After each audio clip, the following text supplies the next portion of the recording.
Hi there, Phil Simbar for the USBGF. I've read many books on how to improve your game. I'm a full-time backgammon teacher, so I want to know how I can help my students improve their game, and of course I want to work on improving mine as well. And just about every book or study that's been done on top athletes, top game players, chess players in particular, have been studied a lot. Everything points to deliberate practice. Deliberate practice means breaking down the game into smaller parts and concentrating on one small area, mastering it, and going on to the next. Tiger Woods got good at golf, not just by playing lots of golf and starting very young. He got good by working on his sand game and working separately and mastering it, spending hours working on his putting. He practiced putting on fast greens and slow greens, and practice putting in wet conditions and dry conditions and conditions where the grains are different, and became just a complete expert in every area you can imagine. So Abe Lincoln once said, if I had 6 hours to chop down a tree, I would spend 4 sharpening my axe. So that's the idea, and top people like Knack Ballard has said that his ratio of study to play is something like 10 to 1 in favor of study, and that's how you can get good. So let's get specific. How do you get good in the early game play? You use deliberate practice. How do you play? You start out with a 1-1. How do you play a 1-1 on the second roll? Let's get into second roll moves. How do you play a 1-1 after your opponent has made a split with a 4-1? How would you play it? Well, it's very simple. Ask Extreme Gammon, but first reason through it. You know you want to make the 5-point. Do you want to make the 7-point and leave the shot? Is it worth it? Especially with this checker here, the answer is no. You split. But again, go through the logic. Figure out why you split. It's really big. A 4% error at the beginning of the game, one that you are doomed to repeat many times, because you'll see this position many times. It's huge. So go through the logic of what play you would make. Then do the same thing if he plays the 4-1 differently. Lots of players like to slot with a 4-1, and at different scores you slot with a 4-1, and we'll get into different scores right now. Let's talk about it. At a normal match score, would you hit or would you make the 2 points? The normal match score, you hit U for unlimited, and it's the same as a money game or as 7-away, any game that plays like a money game. Would you make the 2 points or would you hit? It's right to hit. Amazing. Did you realize that it was right to hit? Do you realize it's better than making the 2-point at a normal match score? Well, go through the logic of it. If you make the 2 points, he's very likely to make this point. You're leaving a blot here. He might make a couple of points himself. It looks like you're going to get hemmed in, and you need to get these checkers moving. There's lots of ways you can follow through in this and use deliberate reasoning, but let's just stay with after a 4-1 slot right now. And then you go to how would you play it if it was double match point. Double match point is when you both need a point to win the game. And gammons don't matter at all. All you care about winning. Which play do you think wins more games? Well, again, go through the logic. You'll win more games, slightly more,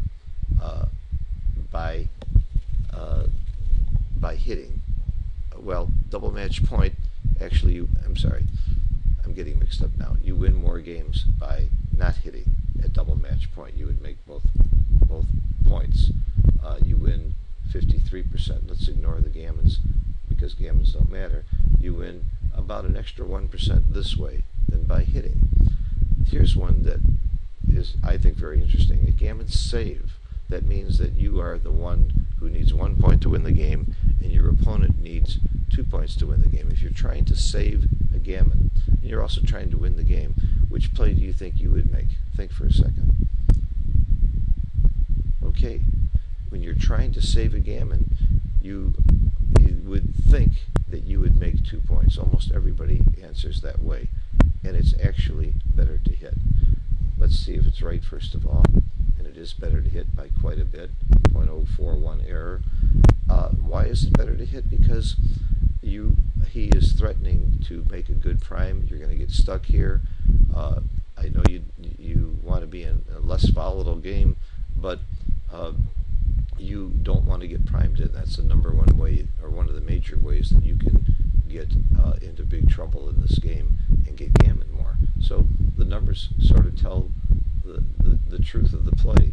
If you hit, you will get gammoned about 11.6% of the time. If you make the 2 points, you get gammoned 13%, and the wins are very, very close either way.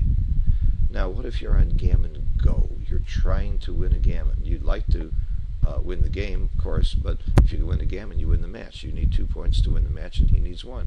Would you hit, or would you make the 2 points? Think about it. Okay, almost everybody would hit. They think, well, put another checker back, I'm going to win more gammons. It's exactly the opposite. You make the points. You win 2% more gammons by making the points than by hitting, because now maybe you're priming him in better. And yeah, you're not that worried about you're getting primed in and getting gammon, because gammons don't cost you anything. Why would hitting help him prevent getting gammon? Because when you hit him, he now has many rolls where he can make an advanced anchor. He rolls a 5-4, makes this point. 4-3 makes this point. 3-2 makes this point. If you don't hit and you make the correct play, and here's what it looks like by hitting after final, the only way he's going to make an advanced anchor right away is with doubles. And if he does move these checkers up, it's going to be hard to move both of these up. You'd really have to roll a double 3 to really hurt you bad to move up to here and make this point. So again, this is not always intuitive.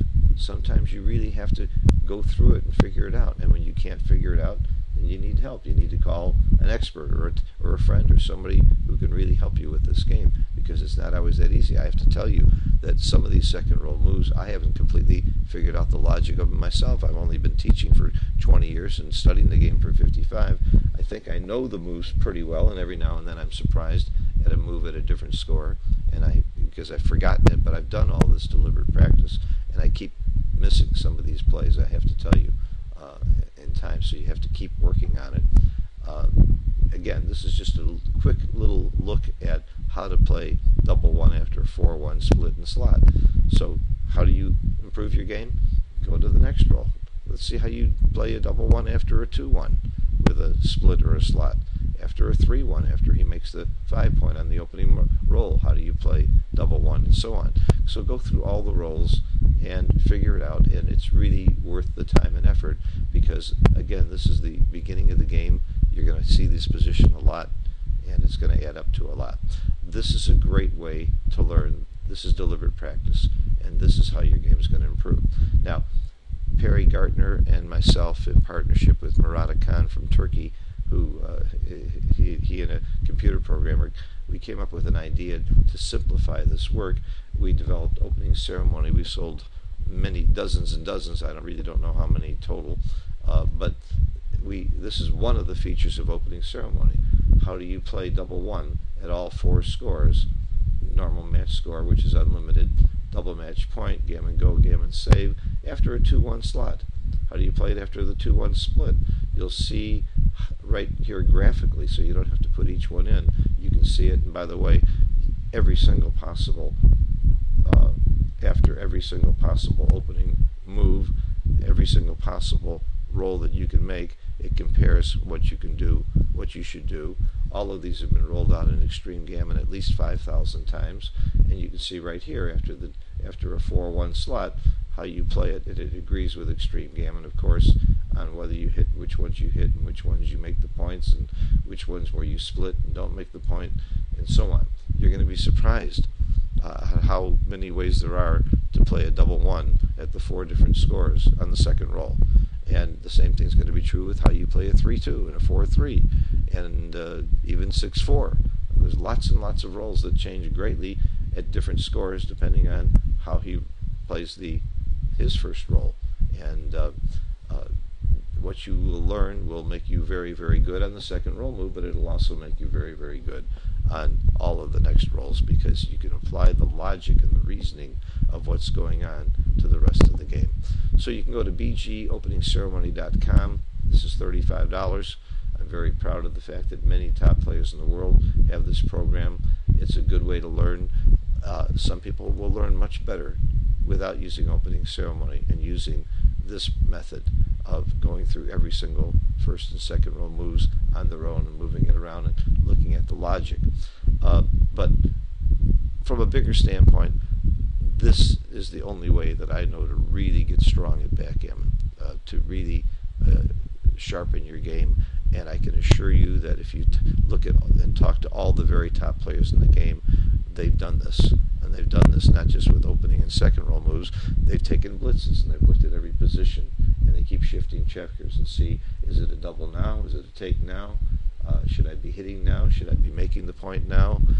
How do I play a 6-5? How do I play a 6-2 in the same position? This is the deliberate practice. This is the method to succeed. Is it fun? Most people will find it boring and tedious, so break it up and don't do it too long.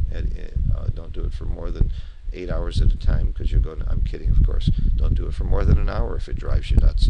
And do it maybe only 3 times a week until you get into the habit of doing it. After a while, it won't drive you nuts. After a while, it'll get to be fun. It's like solving a crossword puzzle to figure out, oh, why should I do it this way or that way? Now let's see if I'm right. If I'm wrong, why am I wrong? What's the logic behind it? It's fun. It's interesting, and it is what it takes to get to the higher levels of backgammon. I think you can become a pretty decent intermediate player just by playing a lot and thinking about what you're doing and reading books and articles and reviewing some of your matches. But you can't become a really top player or a really strong open player without getting deeper into it and spending some time with deliberate practice. So I hope this was helpful to you. I hope it was eye-opening and gives you some ideas and gives you some incentive to work on your game more. And again, if you don't want to do this, if you're just a real casual backgammon player and you like to play it just for fun and don't really want to get to a higher level of play, that's fine too. Backgammon can be played on many levels, but don't get mad at the dice when you start losing. Get mad at yourself if you want to start playing better, because you will win more when you play better. It's documented, it's proven, and it's clear. Hope this was enjoyable exercise for you, and hope to see you at some online